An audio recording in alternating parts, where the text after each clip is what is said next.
Everything he studied is connected, and it's the source. He will soon find that out for himself, but he shouldn't get involved in all of this. And anyway, what's the point? Last name to resolve certain problems. He is now permitted to enter the various chambers of his family's estate. He has finally achieved the same status as the others. But Jin said no, explaining he didn't know why. Because the grass wasn't a threat, and there weren't any people there who could cause harm, they decided that they would find out the reason for the investigation. When things started to happen, they would be able to take charge. They went through a portal and found themselves on a lawn. Soina told them no. Since it was unknown when the monsters would appear, they had to be careful. They would start here. 2 were keeping watch, and 2 others were ready to defend themselves, if something were to happen suddenly. Blackstone called the boy and said that he seemed to understand the reason for the tragedy. In the past, there had been a stopwatch on top of them, indicating that the boss would appear in 10 minutes. He appeared as soon as they arrived. Jin wondered if that was the cause of the explorer's death and the death of the entire group. Here was Hun, who was very strong and could protect them. He would not allow this to happen, as he had been a user for decades. He would order. Everyone who fled would at least ensure the monster couldn't cross the borders. It would be strange, because even escaping the grasp of a huge boss, it could. At least one person would be saved, and then everyone else would die. Suddenly, a man emerged from the bushes and greeted him. Ham was equally kind to him and said that they were guarding a man who was searching for black grass in this area. The man was surprised, as he didn't think such a thing grew here, but he wished them good luck and departed. Han also bid him farewell. He was a strong man, a 4th rank according to our standards, and he wielded an axe. Time expired. He thanked his father, but before he could finish speaking, a new task appeared before him, urging him to choose his own personal path. Why had it suddenly appeared? The entire sky was covered with red clouds.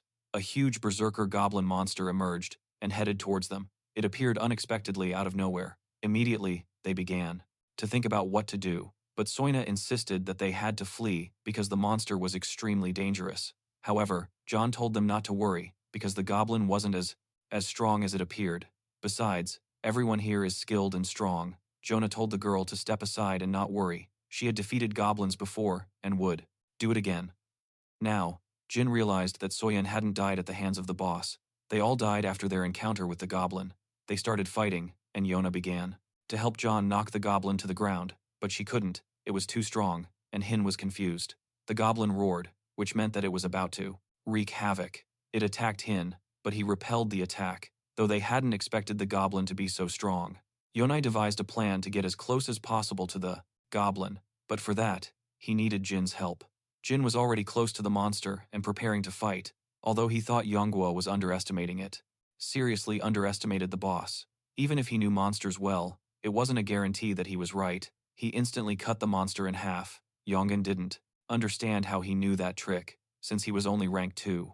Hun, on the other hand, praised Jin for his speed, which was astonishing for someone as young as Jin. Yongguo was jealous of him once again. She couldn't surpass him. Then, he asked her if she wanted to know how he did it, since he had deceived her the last time. This task had appeared at such an inopportune moment. Blackstone explained that it was because things had unfolded differently since he and Jin had first met. He had deceived her.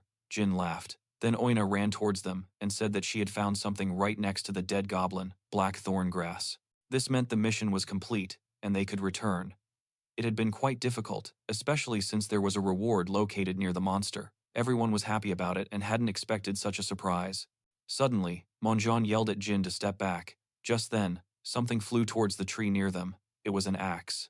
They recognized it as the same axe wielded by the man who had approached them earlier. He came out towards them and said that he wouldn't fail next time. He was the one responsible for Soina's death in the past. The reason he attacked them was because of the goblin bracelet and the black grass they were searching for. He came back for them. His name was Sahino. Everyone was horrified because they had heard of him. He was a crazy assassin who didn't care who he killed or what his reasons were. He did it simply because he wanted to. Moonju Yang said that he would take care of him personally because that lunatic was a 4th rank, but Jin wouldn't allow it, fearing his father would find out. He would handle it himself. He hadn't come here to die meaninglessly, but if things became too dire, his assistant would step in. Jin was glad to have the opportunity to fight against such a powerful opponent. He ordered Yonghua to take care of the others, assuring her that he could manage on his own. She urged him not to do it, saying he had no chance. but Jin told her that everyone would die if he didn't fight. Sanjin asked him to cooperate with him for the sake, acquainted. Now, he was truly among the others, so he had to choose his own path, or abandon his principles, and become like the other swordsman of the others. Sanjin laughed at him and launched an attack. Jin activated the Black Wind and managed to block the blow. The psychopath was surprised by this and scoffed at him, saying that he would cut off his legs. They fought, and at one point, Sanjin struck Jin's sword, breaking it in two. At that moment, everyone screamed. Sanjin declared that the boy was destined to die today. He jumped towards the boy, and at that moment, Blackstone transformed into a sword and requested to fight with him. He said that in order to activate it, you had to recite the incantation, Curse of the Crisp Night. He activated the sword and blocked Sanjin's blow at the very last moment. His aura weakened, and he ordered his servant to protect everyone so that a tragedy like that time in the past would not happen again. He then lost consciousness. A staff member ran to the office and called the director. He shouted that Sanjin was here. The bastard had been hiding in Legion territory, which is why they couldn't find him, as it was a huge area to search. The problem was that Simbak's special agent apprehended him. The director stated it wouldn't be a major issue if a well-known family wasn't involved, but then he realized something. He realized who they were talking about, but the person is only 10 or 12 years old, so how could he have done that? He didn't know what to do now, as it sounded ridiculous. He could have written that it was a teenager instead. Rank 1 defeated a Rank 4 psychopathic assassin. That's shameful. At first, even he himself didn't believe it, but even Yonghua testified, confirmed that it was indeed true. The director inquired if Jin had been able to get close to the criminal, and the staff member responded that he had thrown him to the ground and, swordsman, or forge his own personal path. If he tried to cheat, he would fail this mission and gain nothing. His father believed that his had used the sword, and the director went crazy. A teenager couldn't have done this, especially with a sword. But if this is true, then the swordsman, the most gifted individual in history, has joined the family. He had strange dreams again, featuring a man he didn't recognize, yet he felt as though he'd seen him before, sensing the power that emanated from him. He woke up to find Blackstone standing before him. Jin was taken to his room after losing consciousness following the fight. He was in a coma for 2 days. A cheerful servant came to his room, explaining that he had been taking care of him while he was unconscious. He asked him how he was feeling. Jeremiah's head hurt, likely because the man had been abusing his aura, but it would pass. He was worried about Jin, but not as much as the others who were even waiting today. He called Zhongba Sawaina into the room. They came to express their gratitude for his rescue. Everyone survived thanks to him, who saved them all. Sawaina gave him the thank you on behalf of the entire secret guild. Jin was surprised that she was so grateful, though he really shouldn't have been, considering she herself had hired him that day. For her own safety, she couldn't stop thanking him. Apparently, she had been very scared at the time, and said that the psychopath had killed about 10 people, but Jin had finished him off. Sojin also thanked him for obtaining the black herb. She was working on something and couldn't tell him everything just yet, but she would tell him when she was done. She decided to give him a gift. Jin refused, but she insisted that it was. Sun was refusing, but Jin assured him that wasn't the case. He wondered if it even made sense for a man lacking in skill to try and catch up to his sisters, and a necessity. Since his sword was broken, she gave him a new one. It was a radiance-binding sword, designed to bind light. He could use his energy with it. The useful gift was a very valuable sword, so he asked Sojin if she really wanted to give it to him. Her father was insistent on such a gift, and if the boy didn't accept it, he would be in trouble. If he didn't accept the gift, he would have problems. Obviously, he only asked out of courtesy. She let him rest, and went to the Legion without telling anyone, which is why she's being punished. They only allowed her in to see how Jin was doing. They let her in to see how Jin was doing. She offered to meet with him later.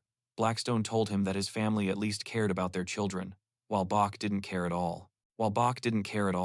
Yonga gave Jin the goblin bracelet and a box that her brother told her to give him. She would help Jin with his treatment. He asked her why she lied to him. He is Bok's direct heir, but he didn't tell her that. Jin told her that he never said that. She had misinterpreted his words. In other words, he simply hated them, but that didn't mean he wasn't a member of their family. Yona realized that this family was full of idiots, including himself. That's not just weird, it's outright stupid. Feeling a sense of accomplishment, she decided to leave her room, thinking that next time, she wouldn't let him win. She would overcome him. She stormed out, slamming the door loudly, having completed the task. Jin was glad it was over, but he doubted himself again, thinking he was going to die. To die. It was especially terrifying when his sword broke. Blackstone laughed. It's okay, he even got bonuses, but Jin realized that he only got them when he touched other people's feelings. Brothers who were quite strong and of a high level. He made his decision, but failed in the task. He went to his father, telling him that he had acquired, that he only got them when he touched the feelings of others. Jin must have liked the system, since none of Blackstone's previous masters had. Having never received those bonuses before, he considered practicing and earned extra points, much to his coach's surprise. Mun Chuang then turned to the old man and began to inform him of what had transpired in the Legion that day. He explained that the man had received a mission from Soina within the Legion, and subsequently, an assassin had appeared. He was strong, and his targets were black grass and a goblin bracelet. He ambushed Jin, wielding axes despite previously wielding swords.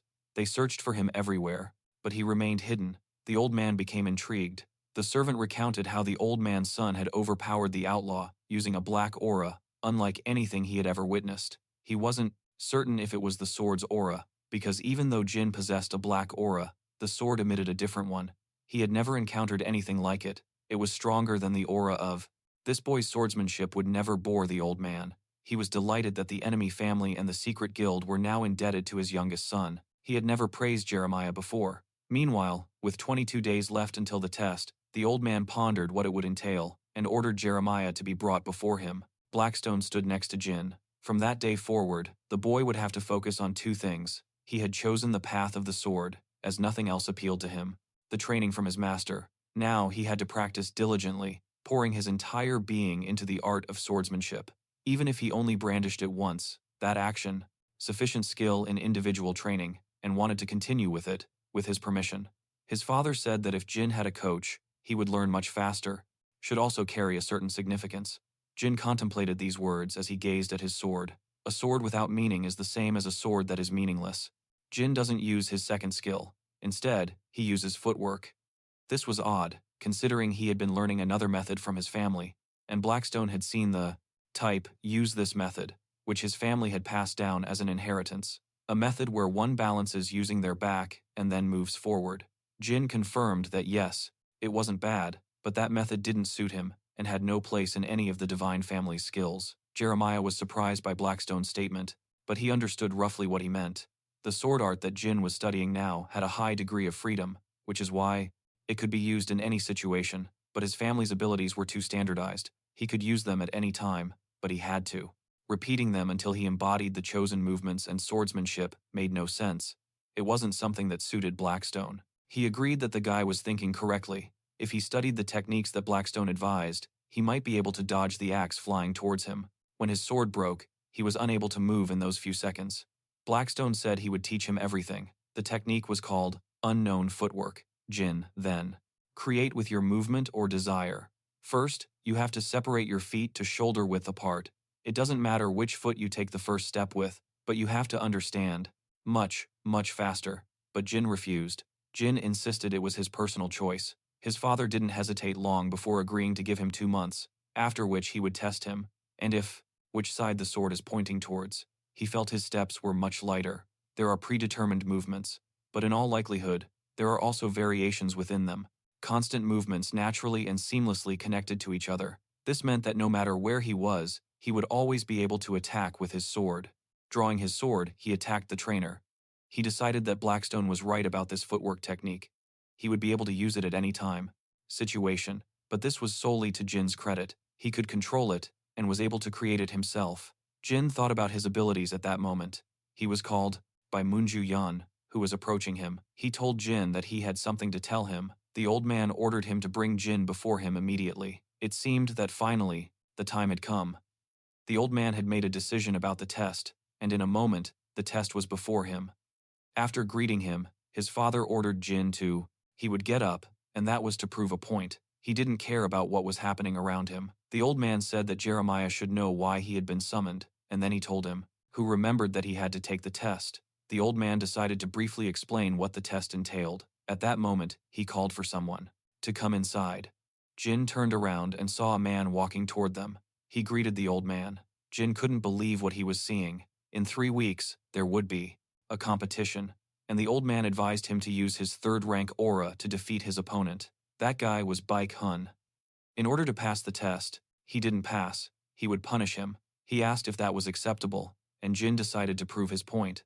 Meanwhile, Yona practiced, burning her anger out on the pair, which ended up, he needed to defeat his older brother. Jin said that he would do it. Baek Hun would not allow him to use aura above the 3rd rank, and if Jin broke the rule, I would lose. Baon stated that he wouldn't allow that to happen, so the old man decided to ask Jin a question. After all, his father had heard that his son had defeated Sahin with a single strike of aura. Jin was startled by the question and responded that he couldn't tell the old man. This angered his father, but Jin replied that, because they had made a bet, he wasn't obligated to tell him anything.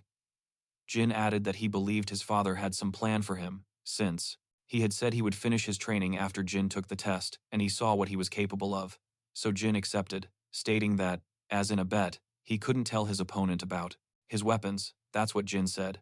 The old man laughed, finding such statements to be insolent on Jin's part.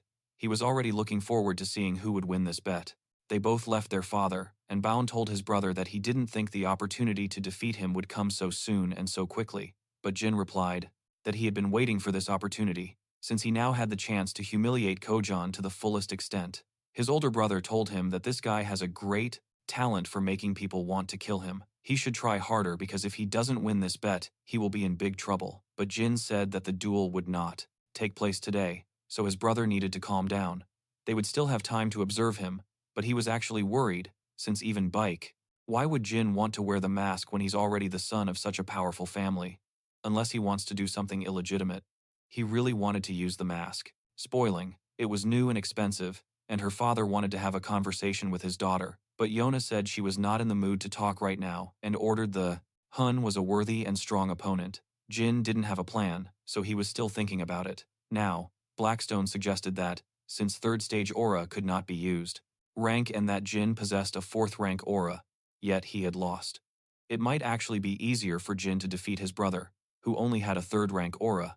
But Jeremiah countered that even though his brother was 1 rank lower than the villain from the past, he was still stronger. His green aura was incredibly potent, and his sword technique was, the sword is very precise, because he often changes techniques. People call it the withered flower technique. Furthermore, his brother hated him for no reason in his past life, and reason, ultimately taking everything from him and throwing him out onto the street, which is why he had to defeat him at all costs. He asked Blackstone if he had any ideas about it, and Blackstone told him that maybe he should just destroy the entire planet during the duel, using the Crystal Knight technique. First, Jin needs to practice with what Blackstone. He taught him that focusing all of his will into the sword was an incredibly difficult task. Blackstone then asked Jin what kind of energy he wanted to imbue the sword with, and he said that he wanted to be strong and fast, believing this would lead him to victory. However, Blackstone thought he was crazy, as 1 wish should have been enough, and he wanted to put 2 wishes into the sword. He shouldn't be so greedy and should choose only 1. But Jin told him that he wouldn't change his mind because he had already decided that he would never have another opportunity like this again. Blackstone tried to calm him down, saying that it was his decision and he should do whatever he wanted. But the boy who left didn't understand why she was being so rude and kicking him out when he had information about the man she was looking for. She immediately turned back towards him, and he suggested that Jin imagine putting his will and desires into the sword. Jin concentrated on it and felt a certain power within the sword. Blackstone saw that. It seems the boy understood what needed to be done, which wasn't a bad thing. 2 weeks later, in the grand tournament hall of the Divine Baek family, all the children of the Baek family were present, and the common sentiment was that this fight was pointless, especially since Jin had already defeated a 4th-rate opponent. Range, they believed he wouldn't be able to defeat the invincible Baek Hun. The heirs considered it a waste of time, wondering what their father was thinking. The time for the duel arrived, and the time of the duel arrived, and the 2 men entered the arena. Baek Hun, standing on the left side, told his brother he had chosen the perfect place to bury him, but Jin retorted that the fight hadn't even started for him to be making threats. He was standing on the right side of the arena, Baek Hun. He wanted to threaten Jin further, but Jin advised him to win first before saying such things. He was really going out of his way to anger his brother, making them go wild. Upon his exit, absolutely everyone present bowed before him and paid their respects to their ruler. He informed them that he was attending a duel between equals, which would be of great significance to everyone. Therefore, the fight would continue until one of them surrendered. He would permit all attacks and methods. He announced the commencement of the duel. The fight began, and the two locked eyes, ready to battle. She immediately picked up a piece of paper with something written on it. It had Jin's name and age on it. They were the same age. Then she saw his background and became furious. Baek-hun told his brother that, after this duel, he would be disowned from the family. Jin activated the Black Wind technique. Baek-hun saw the aura. Negra, for the first time since the ceremony, sarcastically told Jin not to lose so quickly, because it wouldn't be fun and the audience wouldn't enjoy it. He couldn't wait for the battle to begin. Baek-hun started attacking, but Jeremiah successfully blocked his blow. What his older brother didn't realize was, at first, Jin didn't realize what was happening because the slowing effect was supposed to be working, but for some reason, it wasn't. Baon asked him if he thought he could defeat him with just those tricks, because even without using a third-rank aura, Jeremiah would never be able to defeat him. But Jin was evasive, and he told his brother that he was talking too much. Blackstone observed all of this and advised Jeremiah to approach his opponent using his renowned footwork. Well, otherwise, this fight would never end. Jin figured he should probably do it. His skills were imperfect, but yes, if he understood how Baojin attacked and landed blows, then he could understand how to dodge. It was an opportunity. Jin tried to remain calm, even though his skills weren't so high. He would surely have a hard time reacting if he moved unpredictably. After thinking about it for a while, he decided to go ahead with this plan, so he went behind his brother and unexpectedly elbowed him, making him lose his guard for a moment. Now he should use the following, exposing his sword technique. He had dared to deceive her. Her brother quickly tried to reassure her. That information was already difficult enough to obtain, and she wanted to destroy that information. But Baiku didn't let himself be overcome by the anger and rage that his brother had hit him so unfairly. He used his, which surprised Jin. Blackstone said, even though the guy was only level 3, he still seemed quite intimidating. Naturally, it would be much more difficult to approach him now. The only chance for Jin to win was to prevent his brother from using the withered flower sword. Jin encouraged the man and wished him luck, since he had been training and preparing for this for a long time. He just had to attack right now and not give up. After a while, Jin realized that he wouldn't win through resistance alone. He needed to break his opponent's stance. Baek-hun acknowledged his younger brother's talent, but asked him to understand that he and Baek-hun were on different levels. At that moment, Jin saw his brother use the withered flower sword, and he was afraid that this would happen, that if he showed any weakness or made even a single mistake, it would be the end for him. He was already gravely injured, but all he could think about was that he needed to properly draw his sword, at least this one last time. There was no way he could back down now. Baek-hun saw that Jin was in a very weakened state, so he decided to finish things here and now. Blackstone shouted at the knight to back off, or he might lose his arm. Jin then decided that he also had something to answer to his brother regarding this. The desire he pours into his sword, to make it stronger and faster, and his long-cherished dream of crushing the Baek family. He did so, but Baek-ho was not appeased, and remained just as hungry for revenge. Even though Jin managed to block that punch, he would have to do it again. Sheet. He was ungrateful. He told her that if Jin signed up for the dungeon raid, then she should sign up as well, and that she should be prepared to take revenge on him. He did so, but Baek-ho was not appeased, and remained just as hungry for revenge. Even though Jin managed to block that punch, he would have to do it again. Squeezing out every last bit of his strength, he suddenly noticed the notification window displaying the information that the Thousand Sword skill had been granted to him. Due to his extreme training, he had entered a state of super concentration and focus, allowing him to acquire the skill of the Thousand Swords. Baek-hun thought that his opponent was about to fall when he suddenly noticed the black aura emanating from Jin. Gathering all the power he could muster, he used his newly acquired ability. Emperor Ikun's core tried to block this blow, but as soon as he did, he realized that his aura was collapsing under the pressure. At that moment, there was a huge explosion, and as soon as the dust settled, everyone saw Baek-hun lying on the ground, defeated. He couldn't understand how his younger brother had managed to accomplish that. Everyone looked at him, unable to believe that the young lord had lost to his brother, who was ranked lower than him. Jin himself realized that he had lost too much aura. He was extremely tired and injured. Blackstone praised the Lord for his efforts and his victory, stating that he had undoubtedly reached an even higher level. Jin joked that he had never heard such praise directed at himself before. He turned to his father and said that he had completed the task and defeated his opponent according to the established rules. The old man smiled and told him to do as he pleased, a reaction that alarmed his children, because he had embarrassed her. And besides, their families were enemies. She should kill the next mole boss, and not him. And for the first time, she was so. The old man rose from his seat and announced to the audience that the duel was over. He cast a fleeting glance at Baek-hun, who was lying on the ground, and then, he looked at Baek-hun and thought about how pathetic he looked at that moment. Later that day, at the Bok-jin family monastery, he stared at his trembling hands. He trembled, wondering if he would always look like this after using the Dark Emperor's projectile. Blackthrone had explained that the core issue was that he hadn't managed to control his aura in time, so he needed to rest and, once he regained his aura's power, practice controlling it. Jin understood his friend's instructions, but before anything else, he wanted to check his rewards. A complete list of prizes for completing the task appeared before him.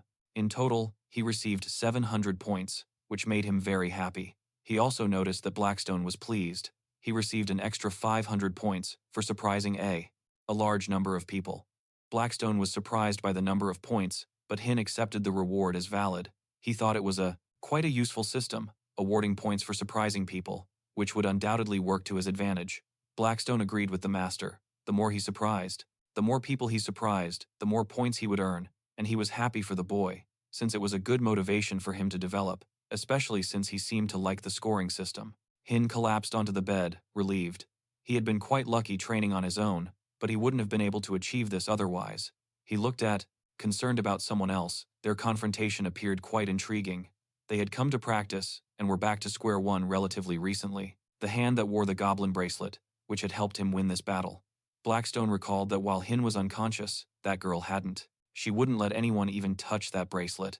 It was very precious to her. Blackstone wondered what the guy was planning to do with the points he had earned. He decided to improve all of his skills, and by doing so, he could upgrade the Imperial equipment to a higher level. The more he trained Jeremiah, the higher his level would be, which would allow him to use more power, since it contained bursts of energy and strength. Jin couldn't believe it was possible to become even stronger. Shortly before, during the announcement of the winner, everyone was extremely impressed and shocked by the results, especially the children of the elders. To them, he seemed like a madman.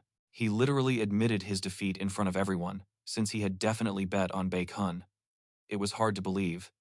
Jin scolded himself for not having enough experience. He could have used the power of Fragile Knight, but he didn't, and he almost fainted. Blackstone praised him for that decision. Well, after all, it was quite a difficult spell, and not everyone can achieve it. Jin then reflected on how his abilities manifested themselves at that moment. More dangerous, like something out of a movie. Furthermore, it was true that the goblin bracelet was one of the keys to the Way of 1,000 Swords. Blackstone explained to the boy what it was. He should think of it as a goal he was trying to reach. In the art of swordsmanship, on the path of learning, he would achieve more, and suddenly, they spotted Baekmyeon-kun. In his past life, Jin wouldn't have deigned to greet him, but now, even when he did, Baekmyeon-kun ignored him. More. But they had not reached that point yet. Jin had been practicing hard to perfect the skills and technique of the Imperial projectile. And that's how it went. Able to replicate it, Blackstone had told him that he now unleashed an amount of energy befitting his current level, and Jin hoped to be able to use this technique whenever he needed it. As he had no qualms about using the Imperial projectile, he suggested to Blackstone that a new training session should begin.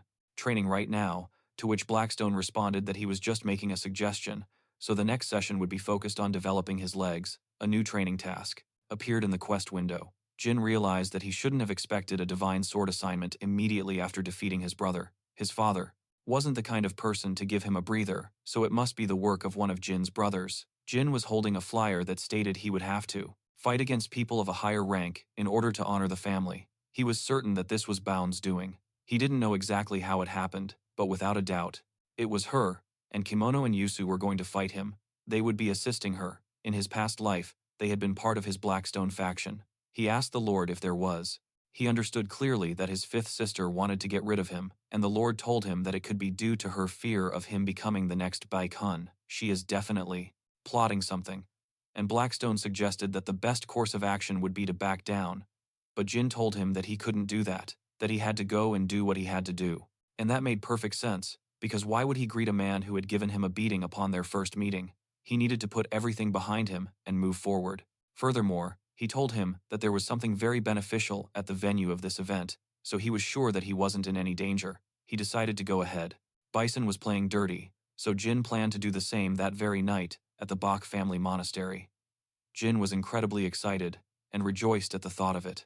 He had received a divine sword duty, a task usually assigned to a third-rank swordsman, even though he was only a first-rank swordsman. It was a point of pride for him. Although his servants were clearly worried and didn't understand his excitement, they advised him to give up on the duty, since they wouldn't be able to protect him if it involved the divine sword back. However, Jin told them that while he didn't know how the fight would end, he would be accompanied by third-rank men, so he had no reason to worry. He simply couldn't abandon his duty. These words greatly angered Yeon. Even though their fight might be seen by another person, she could hardly contain herself. It had only been one day since Jin had defeated his master, Baek Oh-hun. Receiving this type of mission right after that could only mean one thing.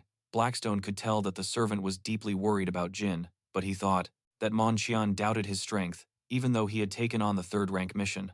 Mon Cho-jun wanted to object to the Lord, but Jin didn't want to listen to him and immediately ordered him to move away and not ruin his mood, since he was doubting her even before the battle had even begun. Blackstone began training Jin in his own unique way, instructing him to first draw his sword, then sheath it, and then draw it again. He had no choice but to obey him. Hong Ho didn't understand what he was seeing, but Jin told him to continue on with Monchun. Monyang thought about how much he had.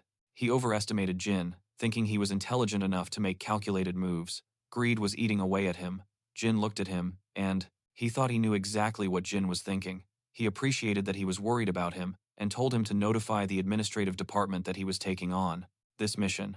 Monjon realized that the Lord was doing this because he knew he was being watched, and while Honhon remained oblivious to what was happening, he bowed to Jin and said that he would complete the mission. Bazo observed them. He wasn't surprised that his brother accepted the mission because no one in their right mind would refuse to fulfill the duty of a divine sword, but he thought that although Jin was a talented swordsman, his understanding was only surface level. He asked the servant about the plan for his brother the following day, when they would depart for the mission. The servant told him that the young master would fight in the front lines against the monsters, as was expected of the Bok family members, and that as soon as they passed the stables, Kimon and Kila would ambush them. Both are registered as third-rank swordsmen, but they have already been promoted to the fourth rank, and they will be allowed to pass without issue, since their records haven't been updated.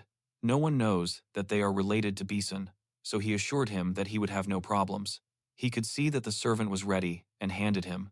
Blackstone wondered why he wanted it, but received no answer to his question. Later, they were at a reception with an old man who had already learned about. Immediately, Jin questioned the purpose of this exercise, and Blackstone responded that he wanted to observe how the boy handled the sword to determine how to proceed with his training. A photo of a man, telling him that he would end everything and ensure that no one would return alive from this mission. She was pleased, but told him not to relax, that he still had to finish what he had started, because his little brother was going to die soon. Meanwhile, Jin practiced relentlessly, without a moment's rest, which worried. Blackstone reasoned that he would have plenty of time to rest during the 3-hour journey. It seemed foolish, but even though he enjoyed practicing, he had been Dawn practicing punches and vertical slashes. All of this was because the more he practiced, the stronger he became. In his past life, he had been completely different. Just then, 2 men approached him, apologizing for their tardiness. He didn't immediately recognize them, but they introduced themselves as his escorts for the mission. Kim Bom-suk and YJ, third-rank swordsmen. He now understood who they were, and they said they felt honored to be at his side. Blackstone observed them and commented that Jin was likely correct in assuming they were after his head. He elaborated on his opinion, stating that the swordsmen had introduced themselves as third rank, when in reality they were fourth rank. Of course, that wasn't the only thing Baon had planned for him. Blackstone inquired if they had a backup plan, reasoning that since they had encountered these individuals, there was likely someone else involved. Munon approached Jin and informed him that everything was prepared. He placed all the items Jin had requested into his bag. Manchion expressed his trust in him, but cautioned him to be careful. Jin. She immediately threw herself into her tasks, but was unable to even hold her sword properly. She brandished it without a firm grip, causing it to fly off haphazardly in some direction. Nearly thanked them for their concern, but told them not to worry, as they would see each other again upon his return. After some time, they arrived at their destination. Jin was greeted. Grateful for joining the mission before departing, the man wanted to explain the current situation regarding the rift. He would be entering it, and because the rift is Connected to other dimensions, the environment within could also change drastically. Jin then asked if he was correct in assuming that the disaster's impact had spread outside of the rift itself, and he was right, because normally there wouldn't be nearly as much fog as there was now. There was also significantly less air inside, so he was advised to monitor his breathing carefully, which was timely advice. Jin asked the assistants if they understood the mission, and they replied that it involved eliminating the monsters. That posed a danger to humans. Now, members of the association could begin entering, wishing them good luck as they did so. The first people to enter the rift were the attendees arrived and, once they were there, noticed that the air was thinner and the temperature noticeably lower. Blackstone saw Hin's expression, and he realized that this place must seem familiar to him. He said that he really knew this place, and even who lived there. They heard the rustling of some bushes, and at that very second, they saw a whole group of monsters, and he ordered them to be killed. At first, they didn't believe what he was telling them, and he repeated his order to kill them all. They didn't expect him to lead the fight, nor even to fight at all, but he told them that he wasn't going to waste his strength on a group of goblins, and they, as hurting others, which highlighted her inexperience. Baek Min-kun turned to him, calling him a pathetic cheat, and saying that since he didn't have third-rank swordsman, should be able to handle it with ease. He would only fight if there were more goblins or if a stronger monster appeared. The monsters were all ready. They approached them, and Jeremiah ordered them to get to work immediately. They didn't understand why things weren't going according to plan, and why he wasn't doing anything to help. Obviously, his sister didn't appreciate him. Blackstone wondered if the guy would join the fight or if he was just saying it to say it, but Jin confirmed that was it, he was telling them, ruining the plan when they were counting on him to be at the forefront. After a while, they destroyed all the monsters, and Jeremiah told them it was just a temporary setback, and that they had to keep moving forward. They realized that they had no choice but to wait for him to move away from them so they could attack from behind. Otherwise, they wouldn't have another opportunity. Jin decided to play along with him. Blackstone treated him with sarcasm. At one point, one of them injured their arm, which it startled everyone. It was a prickly ash tree. Blackstone recognized this plant because it grew abundantly in his world and required a specific medicine to heal its effects. Furthermore, the ash tree inflicts a pain that lingers for a long time, causing distraction during battle. Juzeo was forced to change into another suit. He was angry at himself for being distracted by Jin and injuring his hand so clumsily. Just then, a loud roar echoed as the monster approached them once more. He boldly declared that he would handle everything himself this time, allowing Iroas to rest, and that Iroas would finish the monster off as soon as it turned its back. As soon, enough skill to put so much strain on himself, he would have been better off staying as he was and not bothering anyone at all. How could he even beat? As it turned its back on them, they decided to attack without wasting a single second. They were confident they would quickly kill it and follow their orders, but Jin managed to. Avoiding them, it was now his turn to deal with them. They panicked because they couldn't let him escape. They had to capture him, but they didn't understand how he did it. They had anticipated his attack, but they didn't know that Jeremiah had known everything from the beginning. They realized that the monsters weren't attacking him. Those creatures were not in the habit of attacking those who did nothing to them, and that meant the two of them were targets. Kim Bom-suk told Yusin to run after the boy while he dealt with the monsters, because they couldn't let him get away and fulfill the young lady's request. But it was clear that things weren't as they had imagined. Kim Bom-suk wanted to kill Jin and immediately used Black Wind, taking the initiative. After fighting and defeating Kim Bom-suk, he declared that even if they were killed, others would continue to come after them. The top-ranked swordsman then killed two fourth-ranked swordsmen. Perhaps a more stealthy attack would prove more difficult. Seeing their attackers dead, the gnolls began to leave, so there was no reason to waste any more energy. Blackstone thought it was over too quickly, but Jin said they still had work to do. Blackstone would certainly send someone else to eliminate the two losers. This time, Jin would set up an ambush for the Baek Min-kun acting like this, but Jin didn't pay attention to them. Blackstone told him that he needed to train to reach the same level as those guys in the arena and, after a while, someone was walking towards the forest, noticing the fog and the lack of air. It was the perfect setting for him, he didn't realize. He wondered if they had gotten rid of the guy or not, but then he was horrified to see that the assassins sent to kill Jin were dead. He had killed them. At that moment, Jin attacked the assassin from above, but the assassin was able to defend himself. Jin told him that he was much better than the previous 2 times, when he was able to block the blow. The assassin didn't understand how that guy could be so strong. Jin knew beforehand that he should send someone else after the two previous assassins, but he didn't know exactly who. Still, he thought about how to proceed, and an idea seemed to occur to him. Since there is fog, they will send someone with a stealth disguise. Blackstone will help him with the plan. They waited for him in the tree, and when he appeared, they already knew what to do. He used a disguise made Jin's job a bit difficult, but he tried to focus nonetheless. Blackstone assisted Jeremias by informing him of the direction from which the attacks were coming. When fighting someone in disguise, you have to pierce them with your sword at the most opportune moment. At some point, Jin made a feint attack, and, as soon as his opponent was distracted, Jin used an imperial projectile, overpowering him and throwing him aside. He breathed a sigh of relief. The opponent was indeed very strong, and if it weren't for Blackstone, Jin would have died. Blackstone asked if the guy would seek revenge on his sister, but it suggested another exercise. He had to aim the sword at a line in the simulator. This way, he would learn the art of the sword. Jin thought that if he had already killed moles, impossible in the near future, since she was a level 5. Still, if she continued to interfere with him, he assured his friend that he could prevent it. There must be some kind of meeting at the main house right now. Blackstone was used to his master not telling him anything, but he still asked what was at the end of the path. At the end of the path, he said there was a third-rank flower and a monster guarding it. They continued walking, searching for the flower, and when they finally saw the red flower, Blackstone froze in shock. In their world, it's called the red morning flower, just like in Jeremiah's world. However, he advised her not to pluck the flower, since it's at its prime at dawn. Jeremiah knew this, and expected a monster to appear. A huge monster emerged from the water, protecting the flower. It was a Jin golem. Made of clay, its regeneration made it complex. It perfectly adapts to any situation, and even if this golem was of a low rank, they would first have to destroy its core. Blackstone looked at Jin, not understanding why he was smiling. Jin remembered the location of the golem's core, so he should be able to deal with it easily. Jin told him to be quiet, because he couldn't concentrate with the noise. He dodged the attack, realizing that a single missed hit would mean his death.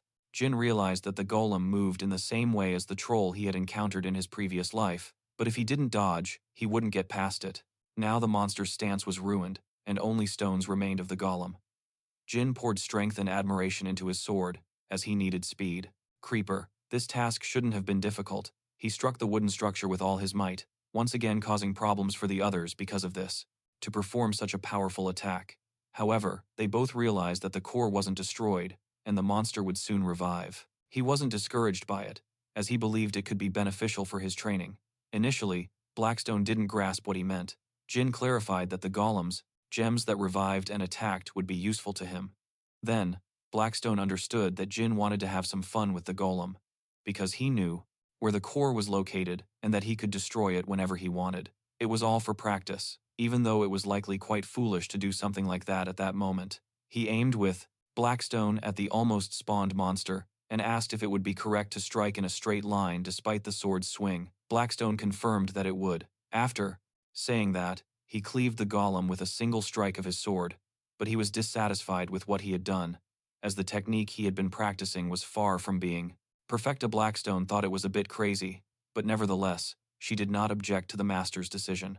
Since he was going to train, Blackstone advised him to decide on the characteristics of his sword, but Jin said that he had already thought everything through. For a vertical slash, he would use speed and mass, and for a strike, speed and precision. But still, his friend advised him to put his will into the sword and wield it properly. The sun was already setting, and since the flower could only be gathered right at dusk or dawn, they could return. But first, he had something he needed to finish. He brandished his sword in the guard's hand, and then, the simulator went flying right into the area where the others were training. It wasn't the most ideal situation, but he didn't do it intentionally. Blackstone was surprised by, pierced the palm of his hand, where the core was located. He had successfully completed the core task until the very end. From that moment on, the rewards for completing the task began to tally up, and most of them were for increasing his friendship with Blackstone and the good impression he had made on him. He had managed to unlock the first door of the 1,000 swords, specifically the Sword of Ecstasy.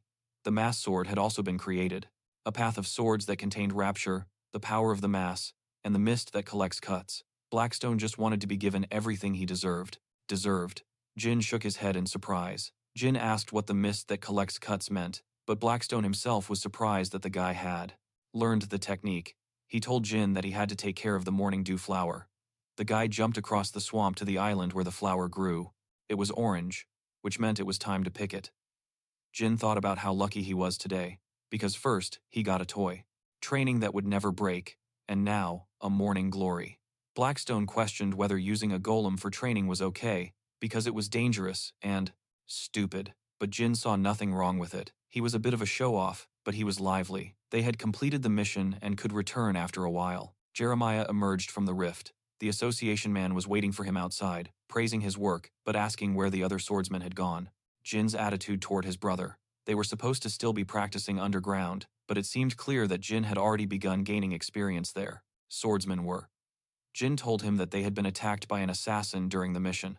Then, the association man argued that no one was entering into the fissure, but Jin brought the assassin along and inquired whether the association member recognized him. Turns out, he was the one who dispatched the criminal, and now he's facing serious charges. Jin attempted to calm him down, saying he'd handled everything, but hiring a level 4 criminal to assassinate a family member was typical of the B family's tactics. Jin inquired if there was a bounty on the criminal's head, and the officer quickly responded that he would calculate the sum and remit it to Jin. He cautiously questioned the knight about how he had managed to single-handedly defeat such a dangerous criminal and remain unscathed. Jin responded that it was quite simple. He left, but he requested the officer to remove the individuals who had accompanied him on the mission because they had no right to be in his house and didn't deserve to be there. Blackstone congratulated Jin on his successful return from the rift and inquired about their next course of action. Next, Jin was unsure of what to expect upon arriving home, and something was causing him a great deal of curiosity and worry. He was eager to see the Yaban's expression upon seeing his brother alive, the brother he had wanted to kill and had even hired a criminal to do so. The two of them were standing before their father, who demanded to know what she had done.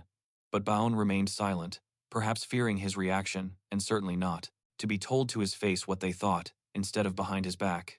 When one of his brother's coaches approached him to clear things up, they were already regretting her actions. Jin remained close by with a completely impassive expression, waiting to hear his sister's excuses. The old man asked again, this time shouting loud enough for the entire room to hear. Baon fell to the ground and began begging for forgiveness. Baon's steel brothers and sisters were present. Everyone heard Baon confess that he had purposely changed the mission parameters in order to kill his brother Jin, claiming that it was the duty of the divine sword, and then sent swordsmen after him to assassinate him. The old man listened to her confession and asked if that was all. Baon froze, and then confirmed. That was everything he had done. Then the old man stated that since he had listened to Baon's account, he now wanted to hear from Jin's son, to get his version of what happened, and what his sister was guilty of. He replied that her guilt was that she had lost to him in a shameful manner, expending so many resources in an attempt to kill him that she was unable to move forward. It was his fault. Even after hiring a rank 4 assassin with a criminal record, he continued to lose. These words enraged Baon. She couldn't believe that this second-rank brat had beaten her, defeated 3 fourth-rank swordsmen, and was now embarrassing her in front of his father and other family members. His father understood what his son meant, but said that she couldn't issue the invitation to pass on the duty of the backsword on her own. She needed someone to assist her, someone older. He didn't agree with her ruining his plan with an explosion, especially since that Jin had been in the dungeon yesterday. He already knew. Even though Jin wasn't being followed by his father had eyes everywhere. Maybe the association had even told him. Observing him, he was truly concealing his talent by splitting the stick in two with a single punch, and even more so, by the fact that it was the first time he had trained using this technique. She had the help of 2 swordsmen and an assassin. He said it was her fault. Baon admitted that he was now ashamed of all the rules of his Jin family. He should get revenge on her since she tried to kill him, but he admitted he couldn't do it right now. His father laughed loudly and asked his son if he knew that his sister had a 5th rank and even commanded a sword squad. How was he going to defeat her? Jin repeated that he wasn't going to do it now, that it was an impossible task. Impossible right now, but if he was given time, he would undoubtedly get revenge on her. The father turned to his daughter and told her that those 20 swordsmen who were part of her squad would no longer belong to her. He ordered her to go meditate at the wall for 9 months. She had no choice but to obey her father's order. Of his father. After that, the old man said that everyone could leave. The discussion was over. Everyone began to disperse, and then Bona. He called Jin and told him that 9 months wasn't that long, so when he returned, they would meet up with him. He said he would be looking forward to seeing her. Apparently, there was already a man. An arrogant man who had no respect and paid for his arrogance when Baekmongan gave him a beating. Baekmongan was still furious about having lost to his younger brother. Baon thought that, unlike Baekmongan and Baek Kojon, she would definitely kill Jin. It would only take a couple of months. She was definitely not a loser like them, and he would finish what he started. Jin said that he was looking forward to seeing them, to see which of the two would die. Hwan ran into the manager's office. Today, Jin had heard there was a sparring competition happening tonight and wanted to participate. The coach considered his request, though it seemed a bit absurd. Excited about something, the manager asked him what he was doing at that hour. Mongan asked him who the criminals involved in the offense to. Regarding the Eastern Division's retaliatory capabilities, he responded that it was Sanino and Pacho Yun. He then inquired as to why Mban wasn't on duty at that moment, but the man stated that it was irrelevant now because Pacho Yun, a fourth-rank criminal, was dead. The warden didn't believe it was possible, but Hwan stated. He confirmed it was true, that the criminal had been murdered, and that there was a reward out for him. The boss inquired how it had all transpired, and the employee? He explained that it had occurred in the Altered Rift Zone, and that he had been killed by Bach, the youngest son of the Divine Sword family. When the boss heard that the youngest son of Bach had done it, he realized that it was the same guy who had killed the Sanshin assassin and protected the explorer, and the expedition leader was the youngest, but Mangun recalled that Baon and Bona were also among the youngest. The chief confirmed it, adding that this young man had recently achieved the second rank, yet he had already defeated the criminal Va Cho-jun, who was a fourth-rank fighter. He had become a true monster, growing even stronger. To be only 15 and accomplish something like that was incredible.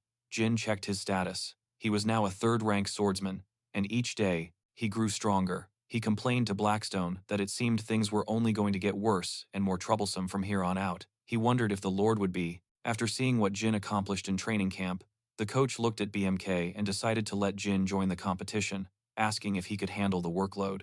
Pleased that Beeson was punished, but her father revealed that someone had aided her, implying that someone even stronger than Beeson wanted him dead. But I had no idea who it could possibly be. Suddenly, Sujun entered the room. Knowing Jin was in his room at that moment, he asked his brother what was going on, why Baon had knelt before their father, and what failure they were discussing. Jin knew that Sunan Yun had just returned from a mission, so he offered her a seat, as the story was quite long. He then recounted to her the story of how he was almost killed by his own sister during a mission. He inquired about what Jin would do and what his plans of action were, considering that 9 months was not a lot of time. Jin confidently told his brother that he was planning to train in order to defeat his sister. His brother said that it was commendable that Jin was training, but pointed out that his sister had many swordsmen under her command and that he could help Jin beat his sister. His brother said that it was commendable that Jin was training, but pointed out that his sister had many swordsmen under her command and that he could help Jin. Of course, it would be better if he made peace with his sister. Jin looked at his brother in surprise. They almost killed him, and he thinks that, if they make peace, everything will change? Seong Yoon sighed, recalling the family creed, strength above all, and obedience above all. He apologized for asking Jin such a foolish question, but the younger man was glad that someone cared about his well-being and thoughts. Song Yoon told him to ask if he had any problems, because he would always help him in any way he could. Jin thanked him for his support, but realized that he was probably tired and wanted to rest. Jin assured him that he could, and then the coach told him to wait a bit, explaining that they were preparing the way for him because not everyone was his friend, and many didn't like him very much. Blackstone looked at Seong Yun and realized that his brother was probably uncomfortable around Jin. He must have thought Jin had changed, because just a few months ago, he was the type of person who seemed desperate and beyond any hope of changing. Jin felt sorry for his brother, but he isn't the same person he used to be and can't continue to live like this. You can pretend to be someone else entirely. Blackstone suggested that Jin use the flower he acquired during the mission and asked if he knew how to properly utilize it, as it would greatly enhance his magic and aura. Jin's eyes lit up with admiration. He wanted Blackstone to teach him how to apply it. The morning sunflower wasn't treated like other common medicinal herbs. He could easily use it by placing the flower within his aura and consuming its dust, but eating the dust directly would be quite difficult. It would probably be best to mix it with water. That's what they typically do with many medicinal herbs before using them. Blackstone was nervous. He didn't even know if he could do that, but Jin said he would drink it in one gulp, and nothing would happen. Jin received 20 points for that resistance, and an additional 40 points for the other skills. Blackstone looked at the opportunity window in surprise, and rewarded Jin for it. However, he still denied that Sol had gotten luck, but Jin didn't deny it. He just wanted his friend to start trusting him. Jin experienced some strange sensations, and Blackstone told him that he needed to instill 4 characteristics into his aura. If the sensitivity was high enough, he could use spirit, an ability only found in special auras. If you talk badly about others behind their backs, bad karma will get you. Blackstone knew the boy wouldn't listen, so he just told him to do whatever he wanted. Specials. Jin was surprised that Blackstone could use spirits. Blackstone said he didn't know what it was, only that it was a sword, and that all his teachers, the previous ones, didn't have this ability. Jin joked that he would have to find a spiritualist.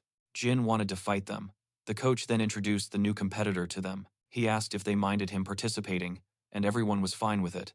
He then asked who wanted to fight him, and many others expressed their desire to do so. The desire to fight the guy, which surprised Blackstone. Hin decided to choose an opponent, and it was Kim Bonnick. Hin told Blackstone to look into his memories, and then he would understand his choice. He saw that this guy had harassed Hin in the past, humiliating him. Now Blackstone understood and wanted Hin to quickly deal with that crazy bastard. He had to get the sword, and he would do the rest. Association. And then Jin's father said that he had heard his son had made the same bet there. Blackstone then realized that the old man knew. On his own, they introduced themselves to each other, and Kim immediately asked why the guy was using the naked sword technique, but Hin said he wasn't. He must have cared, although he continued, saying that using that technique could lead to mistakes, leaving one open to an opponent's attack. Jin didn't pay it any mind to his monologue. Then Kim began to attack him, but Jin shattered Kim's sword effortlessly. Blackstone won and cheered for the loser. Following Kim's advice that his opponent could strike if he didn't attack, he struck Kim. It was a shame he couldn't do more, as it was just a sparring match. Ken had no idea that guy could wield a sword like that, and he broke down crying over his defeat. The coach didn't know how to reject him after what he had witnessed and was afraid of saying something wrong. Then, Jin chose his own opponent, the guy who had raised his hand first. Blackstone realized that this bastard had defeated Jin in the past and was now a servant of his older brother, so he brutally beat him. Even when the guy didn't hold the top rank, he kept repeating everything after Baekmyeon-kun told Jin not to let the bastard escape until he had taken his revenge for all the wrongs he had suffered. By nightfall, Jin had defeated almost all of his opponents and told his master that it was either easy or that his opponents were weak. But there was still only one candidate remaining, and he challenged his brother to a duel. It had been a long time since they had fought, and now was the time to set things right. Master. All the news without leaving the palace. The father wondered if Jin knew with whom he was betting, and Jin confirmed that he did, stating that this was the primary reason for his actions. He wanted to prove to the daughter of the rival family that he was stronger than her. She wanted to dissuade him from this endeavor, but he said that he would defeat his brother, even though his brother had defeated all his previous opponents, and that he was not going to run away from him. Someone as pathetic as Jin, who only knows how to provoke people, was asked by Roheen, who had defeated all the opponents at that time. They decided to disregard the rules of decorum and begin fighting immediately. His brother had also changed his clothes. He was quite strong and talented, but he knew Jin's habits and techniques better than anyone else, so he could easily anticipate them. He suddenly intercepted and blocked Jin's punch, which startled Jin. He knew that he had underestimated his little brother, but now he would fight him properly and with everything he had. He used his aura to fight him, seeking revenge and wanting to teach his little brother a lesson for the future. Jin defended himself. Baekmyeon-kun said that she had learned about the bet between Jin and their father. The fight was meant to be a demonstration for his father, showcasing just how pathetic Jin was. But Jin tried to maintain an indifferent tone while speaking to his brother. Not even. He let his sword swing wildly, which made the situation even more critical. At one point, his sword was snatched from his hands. Jin Blackstone yelled at Jin to stay calm and use his aura, which he then did. He activated the Black Wind and decided to use his sword. Baekmyeon-kun announced that he would also use his aura. Jin retrieved his sword, and their fight continued with renewed vigor. Suddenly, Baekmyeon-kun fell to the ground, and Jin struck him. The coach was shocked by what he witnessed. Jin's hands were shaking, defeat was imminent, and although he tried to remain calm, he couldn't lie to himself about it. Origins. But she told her father that Younghwa had come to those conclusions independently, and that when she found out who she had lost to, she would want to see his face. Blackstone praised the boy, saying that he was at the peak of his game, his movements and decisions sharper than ever, but Baekmyeon-chun was also a formidable opponent. Talent clearly ran in the family. The master approached him, admitting that the outcome wasn't what he'd anticipated, and apologized for underestimating him, acknowledging his high skill level and expressing his newfound respect. Jin smiled at that remark and said he wanted to continue the training tomorrow. It was obvious that the professor wasn't thrilled at the prospect of going through all of this again. But he himself had once said that, regardless of the outcome, one must continue to train, and he refused to listen to the coach's excuses and walked away.